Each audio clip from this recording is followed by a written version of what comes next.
Hello and welcome. From the joy that trailed independence to the disappointment that presently describes Africa lies a narrative of how men in power wasted the privileges of yesterday, looted the commonwealth of today and sold out the future of generations unborn. The freedom from colonialism has been much of a bittersweet experience where political freedom was achieved, only to lose economic emancipation in the process. This is Africa This Week, and I'm your guide, Vadisha Lashotsingwa. We start off the day with earlier in the week. Welcome on board.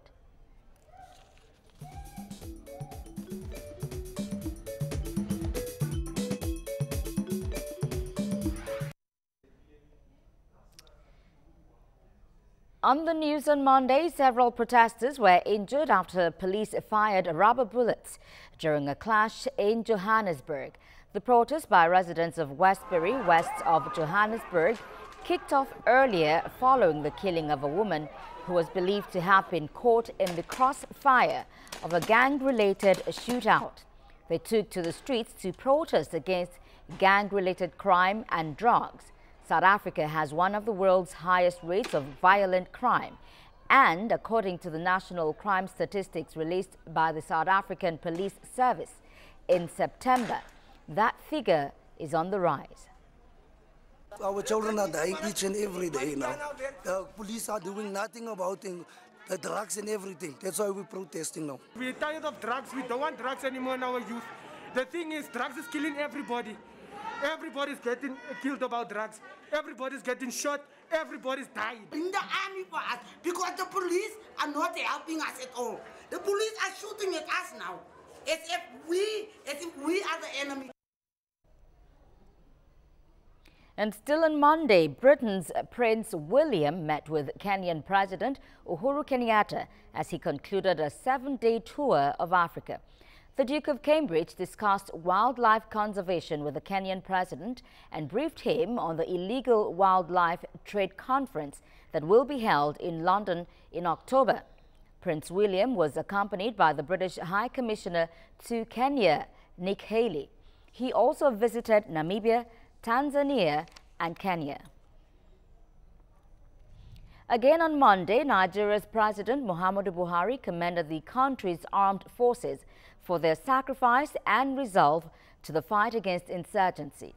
President Buhari paid tribute to the security agencies in a televised national broadcast to commemorate Nigeria's 58th independence anniversary. He believes the nation is on the right path despite challenges, with a lot to celebrate. Today is a day of celebration and solemn reflection.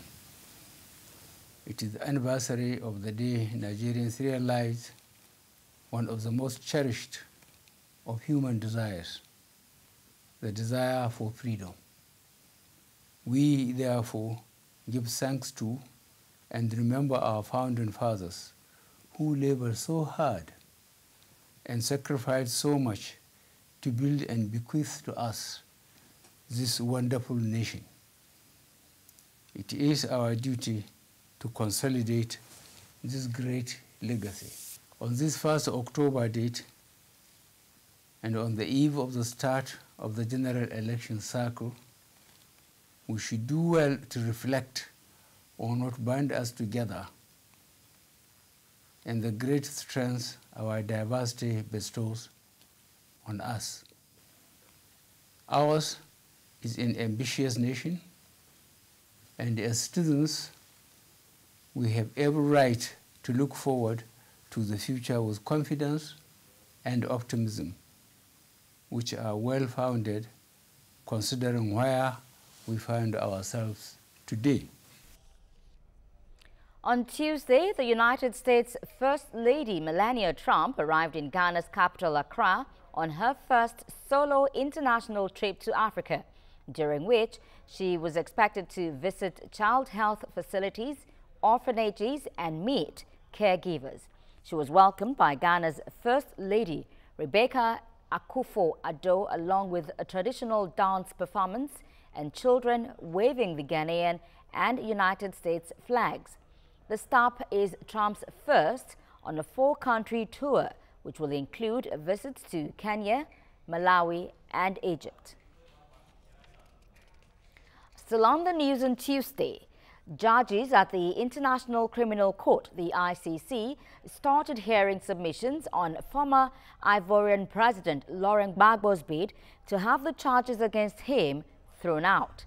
Gbagbo's defense argued that prosecutors have not presented sufficient evidence, filing a no case to answer motion. But the prosecution urged the judges to reject the defense motion, saying they have enough evidence to support the charges.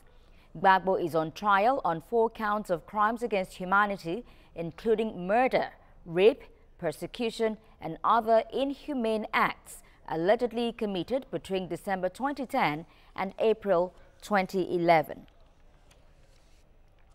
On Wednesday, Ethiopia pledged to play an active part in the first China International Import Expo in Shanghai in November, hoping that it will attract buyers and investors. An Ethiopian entrepreneur, Bethlehem Tilahum Alemu, said the leading African carrier, Ethiopian Airlines, and agricultural products, including coffee, will be showcased at this year's fair. It is believed that China is creating a space for a healthier and more balanced trading atmosphere for the world.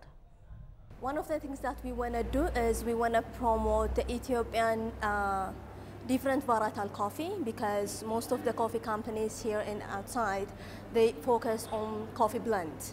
So they don't have any specialty coffee. As Garden of Coffee, we focus on specialty coffee, means that we don't blend coffees with different varietal. We signed a contract with one of the biggest Chinese company to deliver our coffee, and we already started exporting last month, which is huge for us as Garden of Coffee. And then in 2 years' time, after we build our brand specifically in China for Chinese consumer, we're going to be able to open a cafe like this. We need to really show our capabilities in different platforms, so by promoting Ethiopian products. So this China International Import Expo is one of the platforms we are looking in near future to really promote our all products, especially our agricultural products like coffee, because China is one of growing market for coffee. On the news on Thursday, the once tense but peaceful English-speaking regions of Cameroon were at the heart of a bloody crisis that risks disrupting the country's presidential election. 3 weeks before the poll, separatists in the northwest and southwest who are calling for independence threatened to close all the roads. And fearing a crackdown by security forces, thousands have fled the regions, making it hard for those who remain to cast their vote on October the 7th. Normally, election is a good thing. We need a change. But as far as this northwest and southwest provinces, they be concerned, or regions, they be concerned, I know she say elections, it will be welcome for here. Because first, how they will do leaders and where we like and may they be, how they will do campaign. We say how we will do come out, because uncertainty, they loom over the air. I'm not sure saying how good the atmosphere will be conducive for make elections. I cannot describe them. So we just wake up and we'll find dead body, 9 of them lying like this. We don't know who killed them. So we decide to leave the village. We know that at the end trouble will come. So we leave the village. The Ambazonians have said that since we asked for a talk and you could not give us, we asked for federalism, you could not give us. Now they want separation. And I don't know how it can end. On Friday, Denis Mukwege, a gynecologist from the Democratic Republic of Congo, the DRC, and Nadia Murad, a Yazidi human rights activist, won the 2018 Nobel Peace Prize. Mukwege, who has been treating victims of sexual violence in the DRC, leads the Pansy Hospital in the eastern city of Bukavu. Murad is an advocate for the Yazidi minority in Iraq and for refugee and women's rights in general. She was enslaved and raped by Islamic State fighters in Mosul in 2014. The United Nations has welcomed the announcement of the Nobel Peace Prize as fantastic. The prize will be presented in Oslo on December the 10th, the anniversary of the death of Swedish industrialist Alfred Nobel, who founded the awards in his 1895 will. The Nobel Peace Prize has just come out, and I would read that the Norwegian Nobel Committee has decided to award the Nobel Peace Prize for 2018 to Denis Mukwege and Nadia Murad for their efforts to end the use of sexual violence as a weapon of war and armed conflicts. This is really a fantastic announcement, and I think we can all congratulate the winners of this Peace Prize. I will recall that this is a cause that is very close to the United Nations, and as you know, we have a special representative who is also working towards this end, and I'm sure that this Nobel Peace Prize will help advancing the cause of ending sexual violence as a weapon of conflict. And with that, we have come to the end of Earlier in the Week. Up next is Digging Deep, and as usual, that is after the break. To stay with us.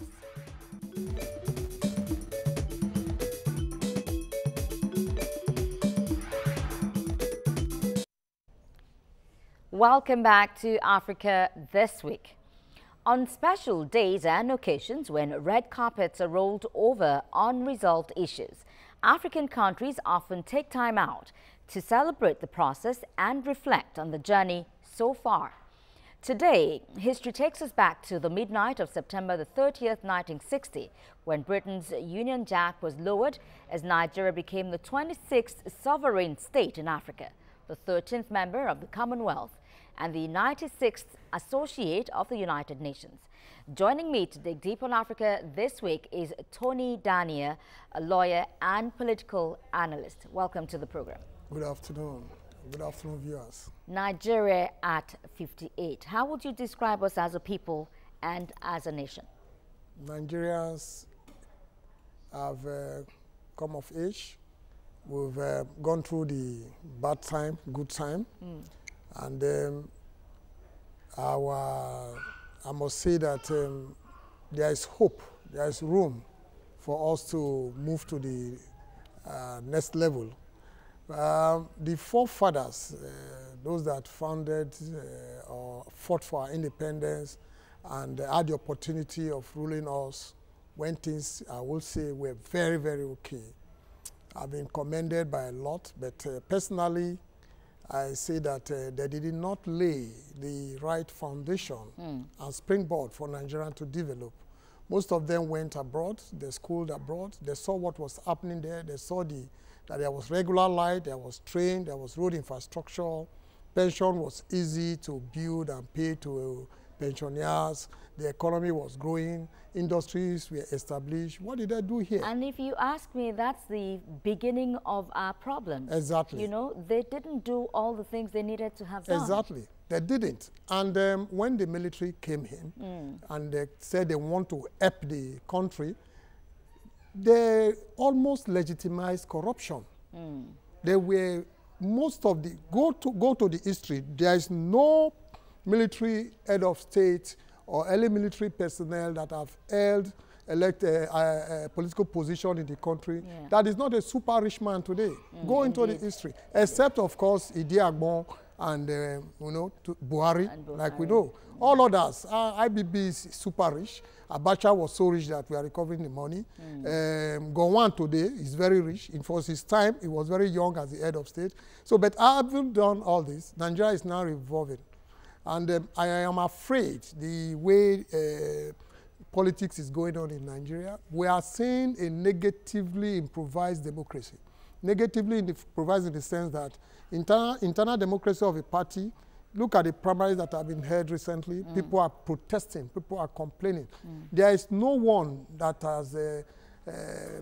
has gone each free without any problem. Lagos State, there are issues, Zamfara, Anambra, not only for APC, but PDP. But Lagos State had no issues. It was clear and simple. Well, there were still protests here and there. We all knew the politics that was played. But at the end of the day, election was said to have been held, primary election. You know, you mentioned that the military rulers enshrined corruption. Yes. There's a school of thoughts who say that although they actually did that, a lot of development, infrastructural development, took place during the military era than since Nigeria started with democracy. No, during the military era, yes, because the rule is by fiat. You don't go through any kind of negotiation, argument, discussion before you execute whatever decision you take at the Supreme Military Council. So what we are saying is that the springboard for development can be set. For instance, if you make light regular, you have set the springboard for individual development, which will have a positive boomerang effect on the economy. So if you said that, if you have road infrastructure, if you clear the sea and make it easy for also have maritime investment, if you make funds accessible, if you make it easy for pensioners to get their money, if you make what we call airstrips, not this airport that, how many airports do you have in this country? If you encourage what we call multiple refineries, the moment we have regular light, if you go to Russia, you see a lot of small refineries. We can do them. They are not expensive. Do you know that you can set up a refinery with just $1 million? And you get crude oil, you refine it to a finished product. So the springboard for development was not set. What they were doing was they were using money to set up projects, and the project benefited some people. And when the civilians came back, they encouraged the civilians. The civilian leaders started taking clue from what the military have done. So they were also thinking of enriching themselves. There is no civilian appointees or elected person that did not come out richer than he was when he got that position. When he got into power. So that is the situation we find ourselves. So, well... do you fear that this is going to continue? I mean, people are advocating that the youth take over. The youth, too, have seen what the military did, and they have seen what our politicians have done. Yes. So do you think they will take a different route? Well, the youth are being silenced deliberately. Look at all those that are contesting different positions. Apart from the State House, all others, there is no, I've not seen any candidate that's less than 55. Yeah. I've not seen that. That is one. Then two, the youth are being oppressed. They have no choice than to remain silent. You know, because one, we are seeing money politics. In every ramification, money is involved. Indeed. And it takes an incumbent to make money enough to want to go back to that position. He comes back and buy off everybody or oppresses everybody. You understand? Now we have discovered that using talk is not a monopoly for any person. How many candidates do we have? And of course, we have so many parties, so many political parties. I wish we can cut it down to a sizable number. Now, if every candidate of each party arranges talks, how would the election look like? You know? Well, we seem to have witnessed about 19 years of unaltered democracy, if we can say so, since 1999. But how would you describe our democratic processes so far? Well, as regards contesting an election, declaration of a winner, and contesting results in the court, democratic we've been witnessing some progress in that direction. But what the issues we have is delivering the dividend. When you go through that election and you take over your office, doing the right things, I don't know, it's supposed to be a natural thing on the part of elected persons. But you will be surprised and say, isn't it the same ed we have that these people have? Why wouldn't they think of, for instance, we have three ministries on the shoulder of one minister. Yeah. Power, Works and Housing. Yes. And now, how was power some years back? How is power now? We've always heard how much was spent on power. Right from Jonathan's time, right from Obasanjo's time. So much billions of dollars have been spent on power. What improvement do we have? Do you know that if we have found a solution to power, not less than 40% of our problem generally would have been solved, yes. Because the money that will be saved will be in the hands of the individual Nigerians. It will not be in the hand of government. And you can use it to, enhance your own development. And that will bounce back to the economy. You understand me? So the 19 years is good. Yes, people have learned to go to court. People have learned not to use self-help. But we still have skirmishes here and there. We still have challenges. We still have issues that we need to solve. The beauty of democracy is that the majority of people decide what they want for themselves. But is that what we're experiencing? We have a situation where some few persons have money, which they made from government, haven't been elected. They use that money to create an impression that majority are the one taking decisions. And you see the backlash of protest and the rest, which shows that it is actually not majority that is taking this decision. We have barely, roughly 132 days to the next general elections next year, and then all these parties are almost rounding off on their primary elections. What are your thoughts on preparations so far by all relevant stakeholders? First, I will talk of the primaries. My advice is that the timetable for this primary was too short. It doesn't give room for proper monitoring, and it doesn't give room for proper, taking a decision that reflects the feelings and the yearnings of majority of the What party. do we do now, and especially as this deadline ends tomorrow? Yeah, I'm aware PDP presidential primary is going on today. Okay. And I'm aware that that of the APC own will also follow suit now. Yeah, so 2019, what is happening generally, the election in Osun, the election in Ekiti, is a reflection of what is likely to happen in 2019. Why do you say so? APC won in Osun. Yes. APC won in Ekiti. The way the current chairman of APC is going is looking more at the elections of the presidential election of next year. Is looking at not, destabilizing the seemingly stable situation we have among the APC now before this election. I think that's what it is. And thereby, also, I noticed that a lot of persons are offended, and that's why you saw governors visiting the president a few days ago, APC governor. And I'm happy that they came out smiling, which shows that the president was able to assuage their feelings. I think the APC seem to be, they want to maintain those that are already there in the house, so that you don't give room for unexpected incident in the house that will negatively affect and that's to be expected. Now, you mentioned the elections in Ekiti and Osun State, and PDP leaders, the main, that's the PDP leaders, they held a protest and went to INEC. What are your thoughts on that? I am surprised that they are seeing themselves first as party leaders. No. They should see themselves first as national leaders. Imagine a state election. So that was basically protesting for their party. Yeah, no, but it's wrong. For example, if a APC loses in a state, for example, you expect President Buhari to come to the street and say he's protesting. That means you are the president of the country. Saraki is the president of the Senate of the Federal Republic of Nigeria. He seems to have missed that. No, he's on a different course. No, but it's wrong. That's what I'm saying. He shouldn't have participated. Look, you can register your protest to the president and say, as the Senate president, I am not happy with what happened in Osun State. In a better and more civilized way. I'm surprised, I'm disappointed. Not only by him, other observators that are hitherto respected were there. Yeah, they were all there. And you see, hoodlums can take advantage of this protest. And at Islanda, they were there. Indeed, we saw pictures and videos of the physical scuffle between senators, honorable men, and policemen. We saw that. That cannot happen in a civilized climate. It's wrong. All right, on that note, we're going to have to leave it there. We seem to be running out of time. Tony Daniel, lawyer and political analyst, I'd like to thank you for joining me. Thank you very much.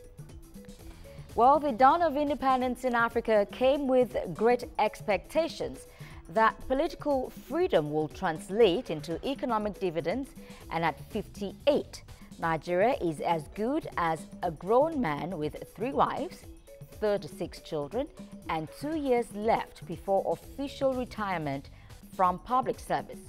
You might be a little confused there, but think about it. Now, stop between the transgressions of previous administrations and the shortcomings of present administrators. There is no better time than now to reflect on the essence of independence and use it as a wake-up call to ensure that the labor of the heroes past are not in vain. That's our program for today, and I have been your host, Fadisha Lashutingwameni. Thanks for watching, and bye for now.